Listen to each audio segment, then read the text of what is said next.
I want to point out here that I made a mistake by keeping the nimble operational. I should have just played my threads here because holding and waiting resulted in game loss basically.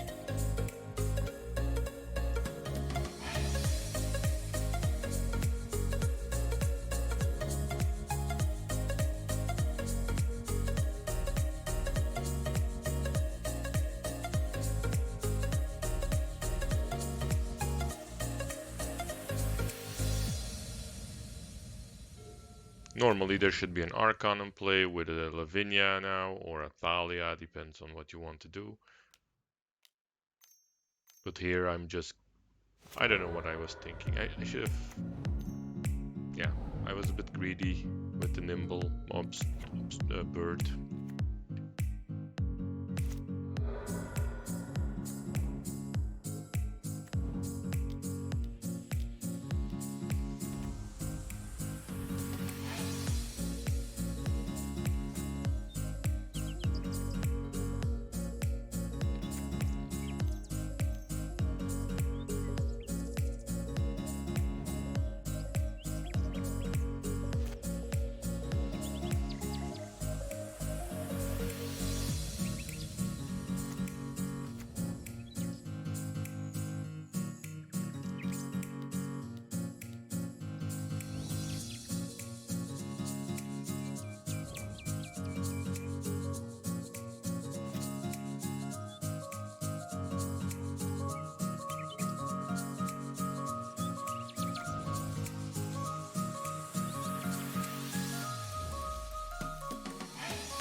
Hello, welcome.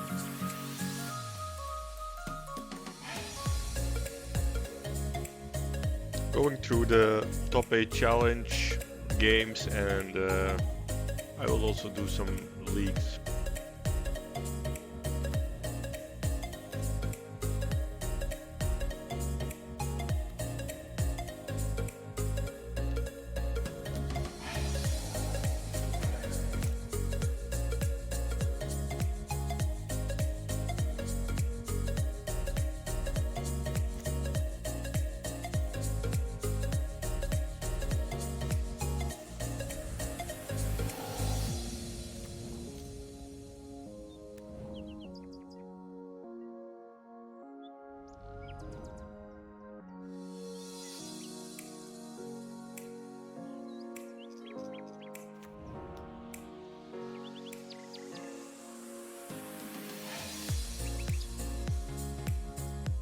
Oh, I'll turn it down in a second.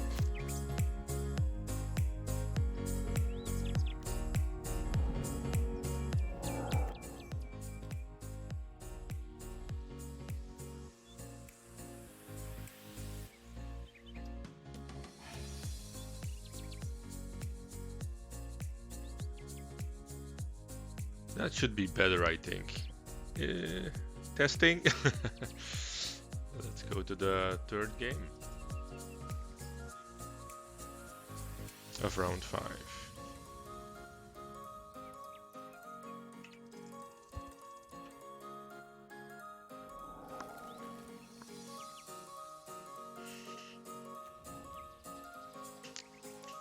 Basically, siding out the anti-combo cards and the Karn, because you're bringing a lot of Karn targets in.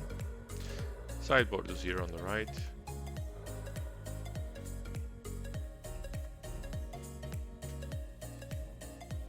And we have a bridge against Bazaar. And we wasted this Bazaar, so this is basically where you want to be. Active Welder, protecting the bridge, and no Bazaar for them. Just waiting actually for the Lumi to show up. Or another threat. Like, you do have like a 1-1 is probably not fast enough, but still, it starts to beat down. And yeah, well, you have a bridge, so it's better to have a 1-1, I guess.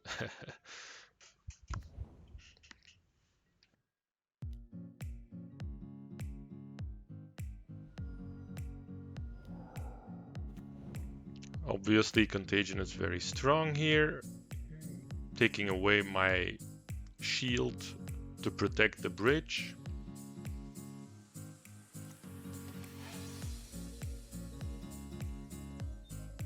That being said, there is still a bridge in play, and there is no Bazaar on the opponent's side, so he's still going to need the Force of Figure to get him out of this lock, and on top of that he needs to start dredging at some point as well. And there's a Tinker. Can't cast it right yet. Right now it will. I'm waiting for another land or a Mox before I could get a Trinisphere here, but then my bridge is gone. That would be a bit risky. See, you get rewarded by some patience here. Now just lock him out with a Trinisphere.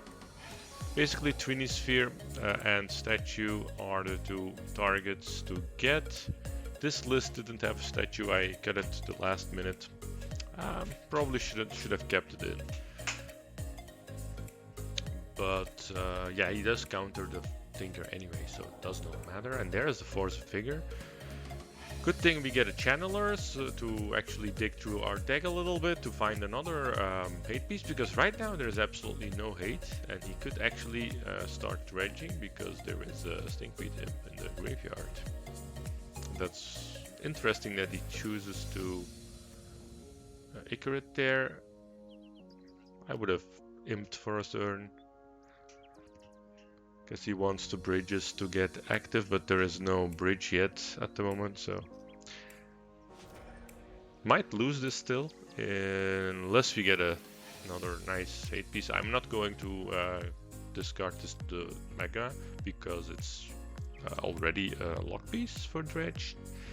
So now they need like, yeah, if they had an active Bazaar, they would have filled their grave with black creatures and then just try to Icarate me.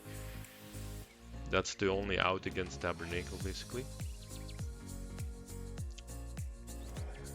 I'm waiting with the Tabby because I kind of want him to think that I don't have anything, so he overcommits. But that might be wrong. Maybe I should get rid of the Narco here, but I think it's a line to take.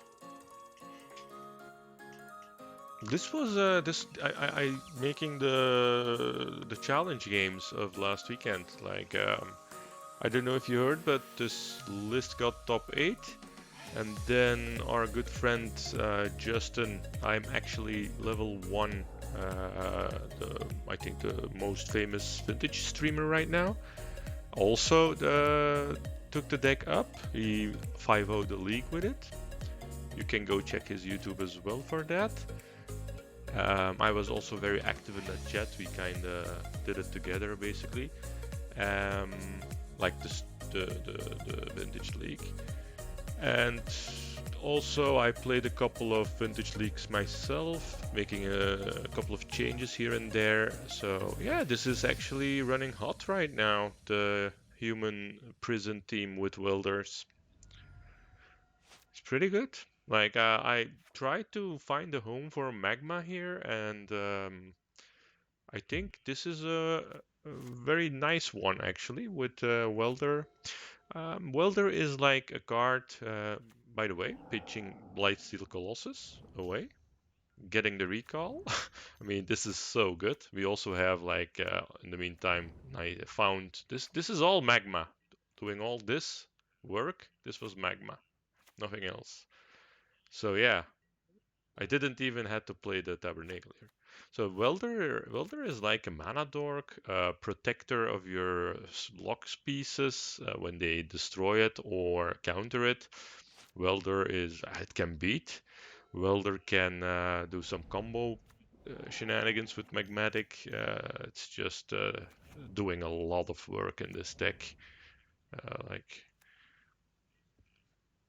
it isn't a typical Welder deck though.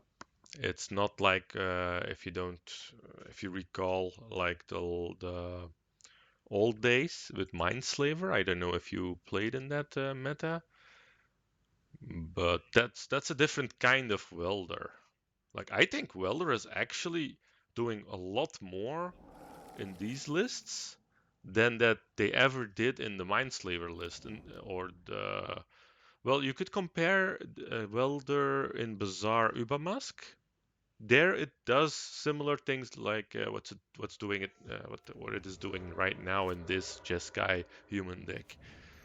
That's a better comparison. It's actually very similar. But I don't want to run workshops and bazaars. I want to run humans because I think there is a lot of value in playing artifact lock pieces in combination with creature lock pieces because they both require answers, and it's the different kind of answers. Like artifact doesn't really work against welder either, so that's kind of my take on this, and it's actually successful. So give it a try, I would say. You can find it, the list, as if you need a reference in the challenge result page. Okay, so this is the same game, I think. Yeah, it's already, yeah, this was game 3. Let's go to game round 6. So right now the score is, let me adjust it. It's better afterwards. So we are 3-2 and round 6. Yeah, that's why I would be interested to see that. Are you like if you're into human brews in general, or these kind of prisony or control or combo humans We do have a Discord. We do not like to invite everybody. We like to keep it small because we kind of require people in there to make content and to contribute and keep the focus on human decks, though that can be very wide. So if you are that profile, you can always send me a message and I could invite you. All right, let's go in round six. We are 3-2 right now. Like, well, this is in the past, of course, but I I like to archive these games, get them on record, so that people can watch them, learn from them, including myself. I mean, if I rewatch these, I'm seeing play mistakes all over the place. Even though I do play these lists tight, it's still, yeah, for analysis purposes, it's very handy to have these. So this is a very difficult game actually, because of the sphere and the crucible lock, of course. It's going to be, it's actually just probably game over here. And it's actually the last round, so I'm like, oh my god, I'm playing against Islet.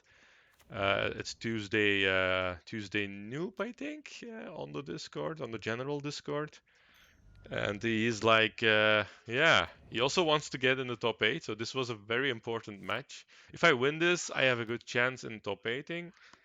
And he probably isn't really, like, he probably is not going to get there. I think he was a couple of lines below me in round 5. Okay, so he takes it down very easily in game 1 because of the turn 1 golem into all the other good stuff. And this is game 2 of the final round, fighting for the top 8. We do have a turn 1 deck and turn 1 welder. So yeah, and a wasteland and a mox. So this is one of the best hands, though of course the spyglass has to arrive. But we do have like a very good follow-up here. I do decide to wait here, see what he has left in his hand, and now I'm like, okay, I want that stuff gone, and then I can steal the crucible here and wastelock him, basically. And yeah, that was kind of the line I wanted to take to be really sure that I got him. And then, final game.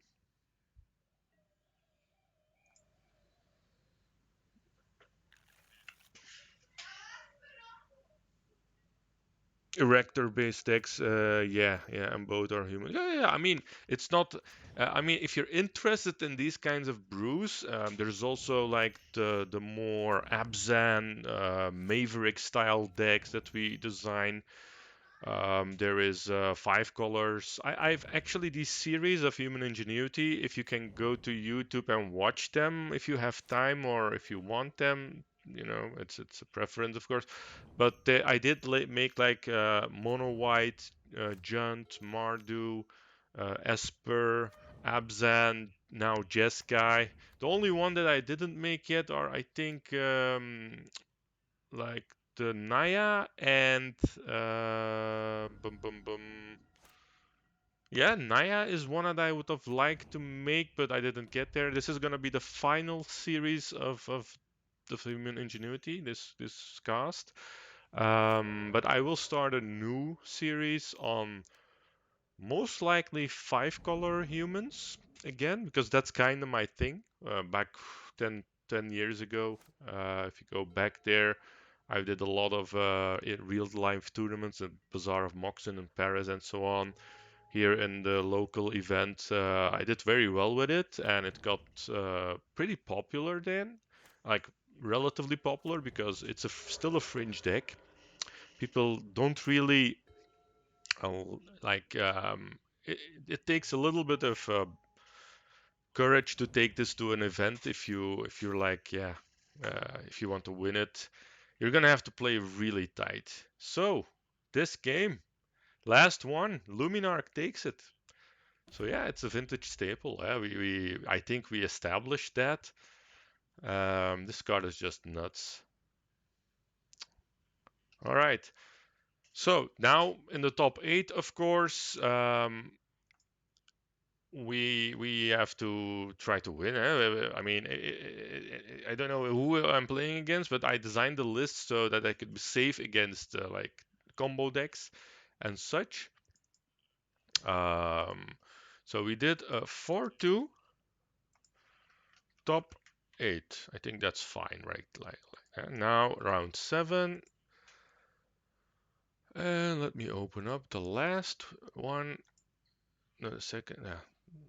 I mean, like the round seven. And we're playing against Sinkpan Man. I've played this guy a lot on the leagues, and I win a lot. So he's always on either Doomsday or some kind of, like, mostly Doomsday, I think. So I didn't really keep a anti-Doomsday hand though, but I figured like, okay, if I mill this hand like Time Walk into maybe a deck or Magma, both do the same. Basically, they just dig through your deck, and I had a strip mine, so I was like, okay, this is a hand I want to keep. If he's slow, and he is slow, I might have a chance here to just steal this game. And I don't get a lock piece though, so I was a bit disappointed in so many top decks, like the cantrip with the walk, and then the dig natural draw, and then the magmatic as well. That's 5 deep. I should have gotten something. I didn't. So yeah, and now I do. But I do decide to first play the shaman, see what happens, and then we basically it's not a lock yet, but it's really close because of the magmatic as well. It's going to find probably another one. So he decides to just say like, okay, man, you got me. So yeah, off to the races in the top eight. Let's go to game two.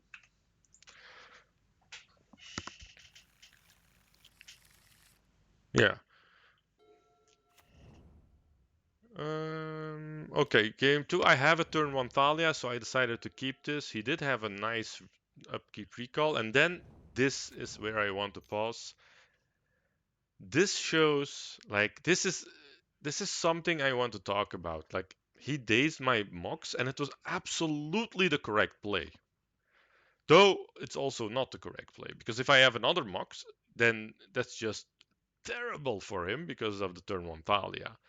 But we played so much, so he knows how I design my decks and so on. So it was such a big brain play from him.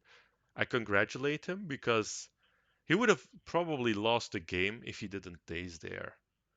So he knows that his chances increase if I don't have a second Mox to play my turn one Talia. So I decided to just go for the Welder here. Very nice play, by the way.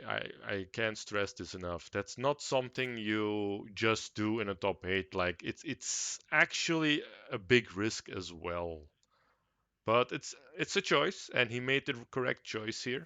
We can't say anything. Like it was a good play. Getting it's like bolting the bird, you know. It's just getting that sapphire out of the way, and there it is. Like he probably figured like, what's the chance he has another Moxen? And I have a Ritual Doomsday, so I'm probably going to win the turn after. So why not just try to do the days here and interact and then try to win right on the spot. He does give me another turn though, and this is the part that's very dangerous because I do have a Wasteland and a Thalia here, but I can't really play them both yet. So if I had a Moxen, top deck Moxen, this would probably still be my game. So this is very tight and very close. These Doomsday mirrors, I say matchups. Sorry. So I love them. I love to play Doom against Doomsday, even though I know I can die like this in 2 turns. It's just sometimes the games get long, and in game three you'll see an example of that, and very unorthodox. Like game, these games should normally end really quick by a scoop from the Doomsday because there's a lot of lock pieces, or you just die because you had the time to interact. I kept this hand again. My God, this guy like he force of wills the jet, and it's absolutely again the winning play here. But it's not over yet this time. Or is it? Let's see.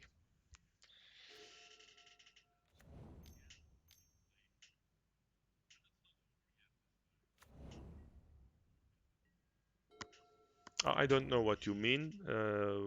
Gorilla Shaman? I mean, I talked a lot, so not sure what you mean there.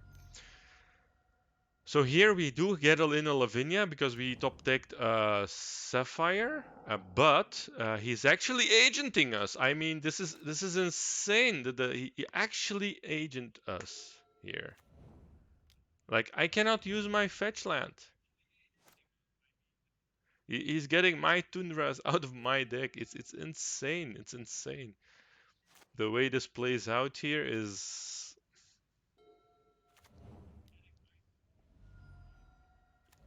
yeah, he's playing an aggro control deck right now instead of a quick combo deck, and he's also putting a Tabernacle in play. So this is getting like the mirrors where you play against a bug deck, but he's not bug. He's just Doomsday. But yeah, you're also worrying about, yeah, he could draw Doomsday anytime and win.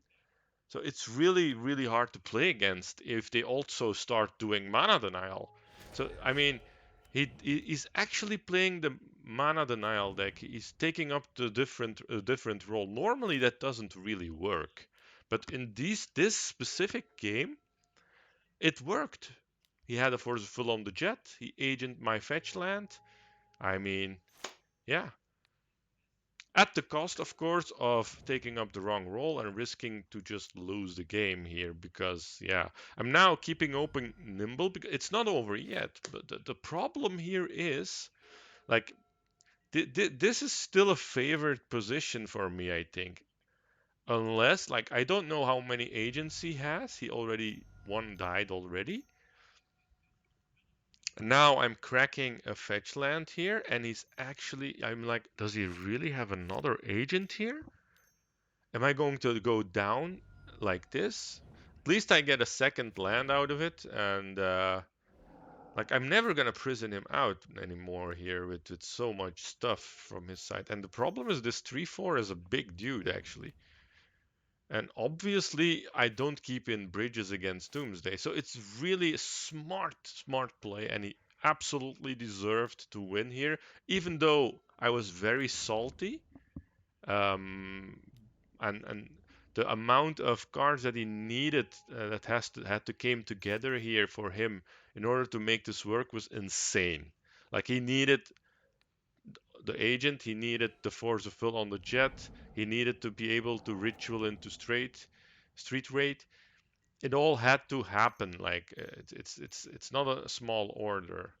And I actually see a third agent here, and then I scoop. I was like, okay, you needed like a Lotus, a Ritual, an Agent, Recall, hard cost, Street Weight, and then for the full on my Jet. Yeah, okay, you win, man, you win.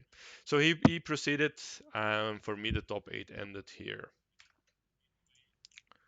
Let's see if I can find the games of the leagues. I want to go through them